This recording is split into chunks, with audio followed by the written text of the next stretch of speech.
वन्दे मंगलाकाले भद्रकाले दोस्तों नमस्कार, जय माई की। कैसे हैं आप लोग? उम्मीद करते हैं माता रानी की कृपा और आशीर्वाद से अच्छे ही होंगे। बंधुओं, बदल जाओ वक्त के साथ या फिर वक्त को बदलना सीखो। बदल जाओ वक्त के साथ या फिर वक्त को बदलना सीखो। मजबूरियों को मत कोसो, हर हाल में चलना सीखो। जी हाँ बंधुओं, यही जिंदगी का नियम है जिसे हर हाल में हर इंसान को मानना ही चाहिए। चलना ही जीवन है और रुकना ही मृत्यु। जी हाँ बंधुओं, इसी शुभ विचार के साथ आज के इस विशेष कार्यक्रम को शुरू करते हैं। आज हम आपके लिए लेकर आए हैं कुंभ राशि का साप्ताहिक राशिफल 9 तारीख से लेकर 15 तारीख तक का। कैसा रहेगा आपका यह हफ्ता और कौन सी विशेष घटनाएं हैं जो आपके जीवन को लंबे समय तक प्रभावित करेंगी। लेकिन इन सब से कहीं बढ़कर कौन सी ऐसी चीजें हैं, कौन सी ऐसी बातें हैं जिनसे आपको संभल कर रहना है इस पूरे हफ्ते में, वरना आप बहुत बड़ी परेशानियों का सामना भी करना पड़ सकता है। आज के इस कार्यक्रम में हमने कोशिश की है कि आपकी ग्रहों की चाल का सही अध्ययन करके, आपकी कुंडली का सही अध्ययन करके आपको बिल्कुल सटीक भविष्यवाणियां उपलब्ध करवाने की। फिर भी ऐसा हो सकता है कि कुछ लोगों के जीवन से कुछ बातें ना मिले, तो नहीं मिल रही हैं तो चिंता की कोई बात नहीं है। जो बातें आपके जीवन में मिल रही हैं उन बातों को उठा लीजिए और जो नहीं मिल रही हैं उन्हें छोड़ दीजिए, वो किसी अन्य भाई बंधु के लिए है। जी हाँ बंधुओं, तो चलिए शुरू करते हैं। सबसे पहले बात करेंगे इस सप्ताह पड़ने वाले विशेष व्रत और त्योहारों के बारे में। तो सबसे पहले तो हम आपको बता दें कि गणपति का विशेष उत्सव चल रहा है, यानी कि यह पूरा हफ्ता गणेश जी की कृपा पर आधारित रहेगा और आपको विशेष लाभ देने जा रहा है। कौन से हैं वो लाभ, वीडियो में आगे आपको विस्तार से बताने वाले हैं। बस पूरे कार्यक्रम को आपको देखना है, आपको सही मार्गदर्शन प्राप्त होगा। इसके बाद बात करते हैं 11 सितंबर, दिन है बुधवार। इस दिन मनाया जाता है राधा जी का जन्मोत्सव, यानी राधा अष्टमी है और महालक्ष्मी व्रत की भी शुरुआत होती है। इस दिन आपको केले की जड़ का पूजन अवश्य करना चाहिए, यानी कि केले की जड़ के पास गाय के घी का एक दीपक शाम के समय अवश्य जलाना चाहिए, आपको विशेष लाभ प्राप्त होंगे।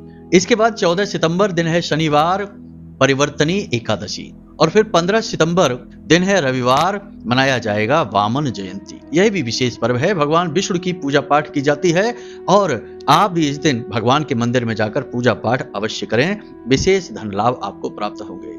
अब बंधुओं बात करते हैं इस सप्ताह बनने वाले विशेष ग्रह योग और ग्रह गोचरों के बारे में। तो ग्रह गोचरों की स्थिति तो इस हफ्ते नहीं बदलेगी, परंतु कुछ विशेष ग्रह योग अवश्य बन रहे हैं जो आपको बहुत लाभ पहुंचाने वाले हैं। जैसे कि सबसे पहले बुध आदित्य योग बना हुआ है, जिसका आपको सीधा लाभ प्राप्त होगा। रुपए पैसे को लेकर आप इस सप्ताह बहुत ही ज्यादा भाग्यशाली रहने वाले हैं। दूसरा है समसप्तक योग, जिससे कुछ परेशानियां आपके जीवन में आने वाली हैं, कुछ चल भी रही हैं, कुछ बढ़ेंगी भी, थोड़ी बहुत कहीं राहत भी मिलेगी। कैसे मिलेगी हम अभी आपको बताने वाले हैं। तीसरे नंबर पर है शुक्र और केतु की युति, जिसका आपको थोड़ा सा नकारात्मक और थोड़ा सा सकारात्मक प्रभाव रहेगा। और चौथा है मालव्य योग, जो आपको विशेष धन लाभ कराएगा, काम धंधे व्यापार में आपकी उन्नति कराएगा। लेकिन बंधुओं याद रखना कि जहां पॉजिटिविटी होती है, जहां सकारात्मकता होती है, वहां नकारात्मकता अपने आप आ ही जाती है। दोनों एक ही सिक्के के पहलू हैं। तो जहां शुभ घटनाएं होती हैं वहां नकारात्मक घटनाएं भी घटनी शुरू हो जाती हैं, तो सावधानी बेहद आवश्यक है।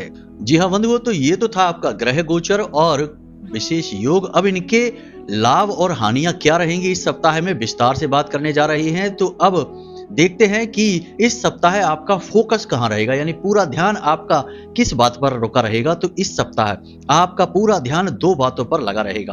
पहला कि जो काम धंधे व्यापार में आपको प्रॉफिट होना शुरू हुए हैं, आमदनी आपकी धीरे धीरे बढ़नी शुरू हुई है, उसे और कैसे बढ़ाया जाए, यानी पैसे किस तरह आमदनी को बढ़ाएं, पैसे को व्यवस्थित कैसे करें, इस चीज पर आपका ध्यान रहेगा।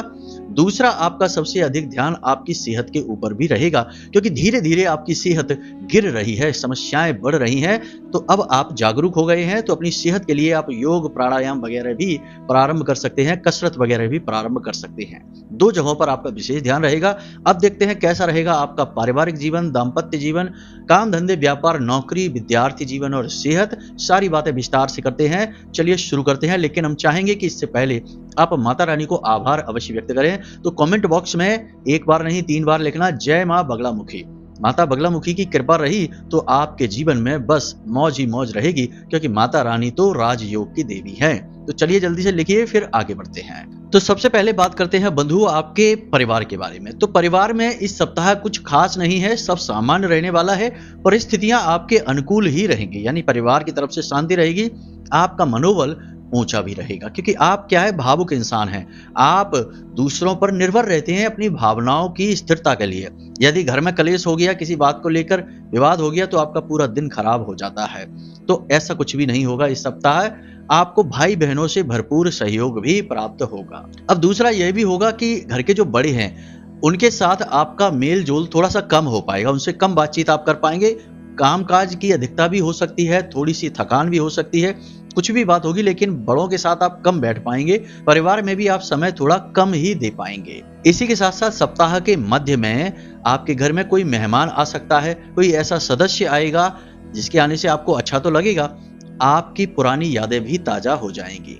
अब बात कर लेते हैं थोड़ी सी नेगेटिव घटनाओं के बारे में। तो घर में जो महिला सदस्य हैं, बुजुर्ग महिला सदस्य, आपकी माँ हो सकती हैं, आपकी दादी माँ हो सकती हैं, उनकी सेहत थोड़ी सी खराब हो सकती है। उनको किसी प्रकार की कोई पुरानी तकलीफ है जो बढ़ सकती है, या फिर कुछ ऐसी बात होगी उनकी सेहत को लेकर जिससे आपको चिंताएं बढ़ेंगी, आपको टेंशन रहेगी थोड़ी सी। आप सोचेंगे कि कैसे इनको तकलीफ से मुक्त किया जाए। कोई खाना पीना कम हो सकता है, उनकी भूख प्यास कम हो जाएगी, कमजोरी आ जाएगी, शरीर के कमर में और कमर के निचले हिस्से में तकलीफ रह सकती है, माइग्रेन वगैरह की भी दिक्कत रह सकती है। तो थोड़ा इस बात को लेकर आप चिंता में रहेंगे। दूसरा यह भी है कि पिता के साथ में थोड़ा सा विवाद, ज्यादा नहीं होगा, थोड़ी सी बस मनमुटाव जैसी स्थिति रह सकती है, क्योंकि यह है सूर्य के साथ शनि का समसप्तक जो योग है वह इस प्रकार की स्थिति उत्पन्न कर देता है कि पिता के साथ थोड़ा सा कहीं ना कहीं मनमुटाव रह सकता है। कुछ नहीं तो बस इतना होगा कि बातचीत नहीं होगी किसी भी प्रकार की। अब आपके लिए हमारी सलाह यह रहेगी कि पारिवारिक शांति के लिए आपको अपनी वाणी पर पूरा नियंत्रण रखना है। बिना सोचे समझे कुछ भी किसी से आपको नहीं कहना है। सुनना सबकी है, लेकिन बोलना उतना ही है जितनी की आवश्यकता है। अब बात करते हैं आपके दाम्पत्य जीवन की या लव लाइफ की। तो शुक्र जो आपका दाम्पत्य जीवन या फिर आपकी लव लाइफ को प्रभावित करते हैं, केतु के साथ युति बनाकर बैठे हैं, तो कुछ पॉजिटिव और कुछ नेगेटिव रिजल्ट इसके रहने वाले हैं।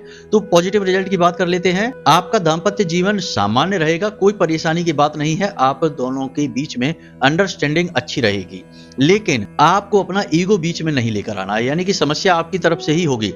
आप कुछ ऐसा बोलेंगे, कुछ ऐसी बात कहेंगे, कोई ऐसी हरकत करेंगे जो आपके पार्टनर को अच्छी नहीं लगेगी। अब हो सकता है कि आपका पार्टनर आपसे कुछ बोले ना, लेकिन मन में आपके लिए थोड़ी सी टीस पैदा कर सकता है, जो कि आगे चलकर विवाद उत्पन्न कर सकती है। तो आपको अपना ईगो बीच में नहीं लाना है, थोड़ा सा अपने जीवन साथी के मन को समझते हुए बर्ताव करना है। इससे शांति बनी रहेगी और आपका कॉन्फिडेंस भी, आपका आत्मबल भी बढ़ा रहेगा। दूसरा यह रहेगा कि आपका जो जीवन साथी है या आपका जो लव पार्टनर है, उसकी सेहत खराब हो सकती है।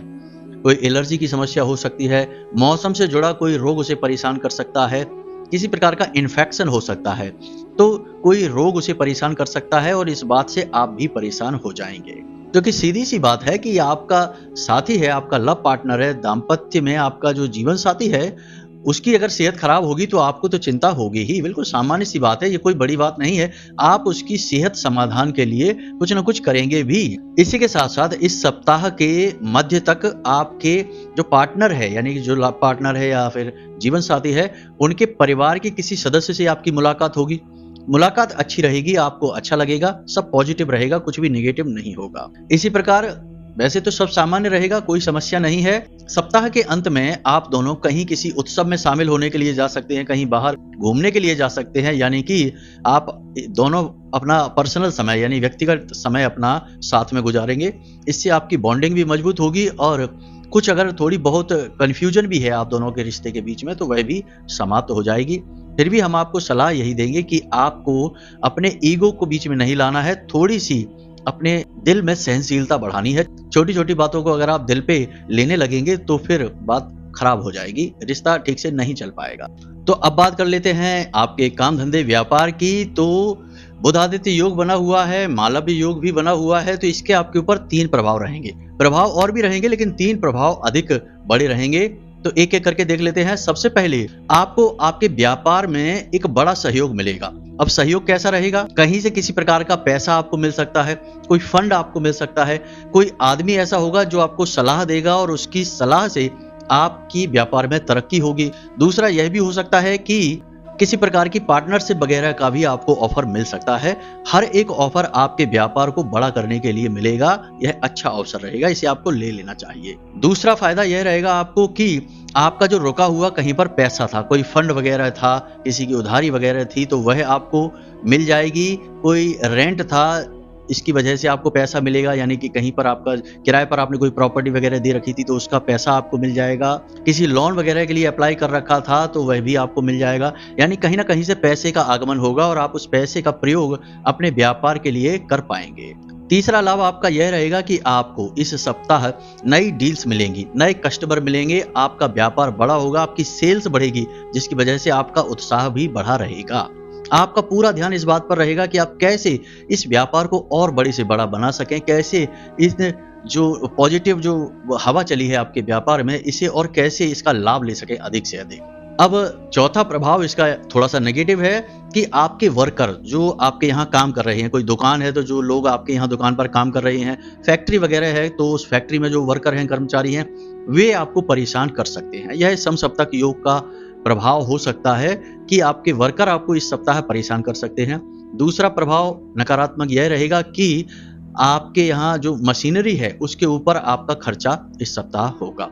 जो इलेक्ट्रॉनिक आइटम्स हैं या कोई मशीनरी है उसकी रिपेयरिंग हो सकती है, आप कोई नई मशीन ले सकते हैं, कुछ ऐसा खर्चा अवश्य आप करेंगे जिससे कि आपका व्यापार का पैसा इस क्षेत्र में थोड़ा थोड़ा खर्चा भी होगा। अब जो लोग नौकरी कर रहे हैं उनके बारे में बात कर लेते हैं। तो नौकरी में सबसे पहला प्रभाव आपके ऊपर यह रहेगा समसप्तक योग का कि आपका नौकरी में मन नहीं लगेगा, उदासीनता बढ़ेगी, काम को छोड़कर भाग जाने का मन करेगा, काम बदल देने का मन करेगा, बिल्कुल भी आपका मन लगेगा ही नहीं।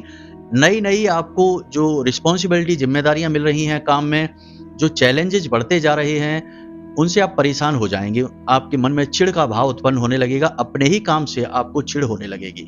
दूसरा प्रभाव यह रहेगा काम का आपके ऊपर दबाव रहेगा, जिसकी वजह से मन आपका खिन्न रहने लगेगा, यानी कि काम का दबाव आप सह नहीं पा रहे हैं, आप थके थके से रहने लगेंगे।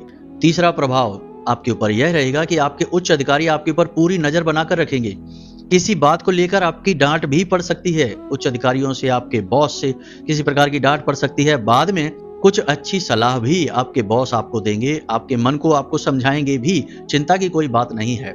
सप्ताह के मध्य में आपको यानी नौकरी करने वालों को कार्यस्थल पर विशेष बड़ी चुनौती का सामना करना पड़ सकता है, जिससे परेशानी खड़ी हो सकती है, लेकिन सप्ताह अंत तक सब कुछ सामान्य होने लगेगा, थोड़ी थोड़ी राहत मिलनी शुरू हो जाएगी। अब बात कर लेते हैं विद्यार्थी जीवन की। तो विद्यार्थियों के साथ इस सप्ताह 4 बड़ी घटनाएं होंगी। कौन कौन सी हैं? ये घटनाएं उनके जीवन को प्रभावित करेंगी लंबे समय तक, तो ध्यान से सुने। सबसे पहली घटना है कि स्थान परिवर्तन। यह घटना बड़े विद्यार्थियों के साथ होगी। स्थान परिवर्तन यानी कि पढ़ाई के लिए कहीं और जा सकते हैं, कोचिंग वगैरह स्कूल कॉलेज को बदल भी सकते हैं, इसे भी स्थान परिवर्तन कहते हैं। ज्योतिष में तो स्थान परिवर्तन इसे भी कहते हैं कि आप एक कमरे में पढ़ते थे और दूसरे कमरे का चुनाव कर लेंगे, फर्स्ट फ्लोर से सेकंड फ्लोर पर चले जाएंगे या ग्राउंड फ्लोर पर चले जाएंगे, इसे भी स्थान परिवर्तन कहते हैं। यानी कि इस सप्ताह आपका स्थान परिवर्तन होगा ही। दूसरी घटना आपके साथ यह घटेगी कि आपका जो मन विचलित है पढ़ाई को लेकर, कैरियर को लेकर आप कंफ्यूजन में हैं, इसके विषय में आपकी गुरु के साथ चर्चा होगी। आपके जो गुरु हैं, जो शिक्षक हैं, उनके साथ आपकी चर्चा होगी, मार्गदर्शन प्राप्त होगा और उसके बाद आपको थोड़ा अच्छा महसूस होगा, शांति का अनुभव आप करेंगे। तीसरा प्रभाव यह रहेगा कि आपके घर किसी प्रकार की शिकायत पहुंच सकती है। अब आपके झगड़े की शिकायत है या आपने कुछ ऐसा कर दिया है, गलती आपसे हो गई है, उस गलती की शिकायत है, यानी आपके पेरेंट्स तक आपकी शिकायत पहुंचेगी और आपको डांट पड़ेगी, पेरेंट्स की अच्छी फटकार मिलेगी। चौथा प्रभाव यह रहेगा कि चोट लग सकती है किसी प्रकार की। सप्ताह के मध्य में पेट में दर्द रह सकता है, किसी प्रकार का इन्फेक्शन परेशान कर सकता है। ऊर्जा की कमी, थकान और हल्का बुखार, यह आपको परेशान इस सप्ताह कर सकता है। पांचवा प्रभाव और भी है, हम बता देते हैं आपको कि कोई आपका क्रश हो सकता है, लव अफेयर के चक्कर में पड़ सकते हैं बड़े विद्यार्थी, तो इन चक्करों में ना पड़ें, ये आपके करियर में रुकावट बनेंगे, आपके मन का भटकाव इस सप्ताह रह सकता है। अब सेहत को लेकर बात कर लेते हैं बंधुओं। तो सेहत को लेकर 5 बड़े संकेत प्राप्त हो रहे हैं, जिनमें कि 4 नेगेटिव हैं, 1 पॉजिटिव भी है। तो सबसे पहले बात कर लेते हैं नेगेटिव की। तो पेट में तकलीफ रहेगी इस सप्ताह, डाइजेशन खराब रहेगा, गैस की समस्या रहेगी, किसी प्रकार का इन्फेक्शन भी हो सकता है और सिर दर्द भी रह सकता है, सिर में भारीपन रह सकता है। दूसरा, थकान रहेगी, ऊर्जा की कमी रहेगी, कमजोरी का एहसास होता रहेगा और मनोबल भी कम रहेगा, डाउन रहेगा। तीसरा, ओवर थिंकिंग करेंगे, बहुत ज्यादा विचार करेंगे, इतना सोचेंगे चीजों के बारे में कि सोचते सोचते ही परेशान हो जाएंगे, भूख प्यास भी मारी जाएगी, नींद भी अच्छी नहीं आएगी। चौथा यह रहेगा कि मन में किसी प्रकार की चिंता रहेगी, कोई भविष्य को लेकर डर है या कोई योजना है जिसके असफल होने का डर है, कोई तो ऐसी बात है जो आपको चैन नहीं लेने देगी, अंदर ही अंदर खाएगी, यानी कि चिंता बनी रहेगी। और पांचवा संकेत यह रहेगा कि सेहत को लेकर आप जागरूक हो जाएंगे, यानी परेशानियां रहेंगी, उसके बाद आपको यह एहसास होगा कि अब बहुत हो गई परेशानी, अब थोड़ा सेहत का ख्याल रखते हैं। तो खान पान में आप थोड़े से अलर्ट हो जाएंगे, योग प्राणायाम या फिर हल्की फुल्की कसरत कर सकते हैं, जिम वगैरह भी ज्वाइन कर सकते हैं। कुछ ऐसा करेंगे जिससे आपकी सेहत सुधरने लगे, यानी सेहत सुधारने के लिए आप कोई ना कोई कदम उठाएंगे। अब बात कर लेते हैं इस सप्ताह की 5 बड़ी सलाह की, जो कि बहुत ही आवश्यक है, आपको बड़ी परेशानियों से बचाएंगे। तो सबसे पहली सलाह कि पैसे का लेन देन सोच समझ कर करें, किसी को भी बीच में ना आने दें, खुद ही पैसे का लेन देन करें, जिम्मेदारी से करें। दूसरा कि अपने शब्दों को बहुत तौलकर बोलें, यूं ही किसी से कुछ भी ना कह दें, वरना टेंशन दिमाग के लिए खड़ी हो जाएगी, रिश्ते नातों में थोड़ी सी खींचतान रहेगी आपके ज्यादा बोलने की वजह से। तीसरा, अपने दिल को छोटा ना करें, अगर कहीं कोई परेशानी आ रही है, अड़चन आ रही है, तो बस लगे रहें, सफलता जरूर मिलेगी, लेकिन अगर आप दिल छोटा करेंगे, टेंशन में आ जाएंगे, बात बात में परेशान होते रहेंगे, तो बस परेशानी में ही जीवन गुजरेगा, हासिल कुछ भी नहीं हो पाएगा। चौथा, सेहत का ख्याल रखें, यह बहुत ज्यादा जरूरी है। आप सेहत के मामले में लापरवाह हो जाते हैं, खान पान को लेकर लापरवाह हो जाते हैं, काम के चक्कर में सेहत को भूल जाते हैं। और पांचवा, अपने जरूरी कामों को जितनी जल्दी हो सके निपटाएं, आलस ना करें। आलस में काम टलते टलते बहुत समय बीत जाता है, फिर काम कभी कभी तो टल ही जाता है, हो ही नहीं पाता है, तो आलस बिल्कुल भी ना दिखाएं। अब बात कर लेते हैं इस सप्ताह के विशेष उपाय की। तो आपके लिए सबसे अच्छा उपाय यह है कि आप सप्ताह में 3 दिन कम से कम गाय को रोटी अवश्य खिलाएं, और बुधवार और गुरुवार के दिन केले की जड़ का पूजन अवश्य करें, वहां पर गाय के घी का एक दीपक जलाएं। इससे धन जो आगमन होगा वह रुकेगा भी और उसका आप सदुपयोग कर पाएंगे और घर में भी शांति रहेगी। जी हाँ बंधुओं, तो इसी के साथ साथ आज का यह कार्यक्रम हम समाप्त करते हैं। यदि कोई मन में प्रश्न उठे तो आप वीडियो में और डिस्क्रिप्शन में दिए गए नंबर पर व्हाट्सएप करके अपने सवालों के जवाब ले सकते हैं। अभी फोन ना करें, यह सुविधा उपलब्ध नहीं है। तो आपसे बस यही निवेदन करेंगे कि हमेशा हंसते रहें, मुस्कुराते रहें, सकारात्मक रहें और दिन में एक बार मंदिर अवश्य हो आएं। यह बहुत अधिक आवश्यक है, क्योंकि आपका उद्धार वहीं से होना है। मिलते हैं अगले ज्ञानवर्धक कार्यक्रम में, तब तक के लिए धन्यवाद। जय माई की, जय मां बगलामुखी। माता रानी आप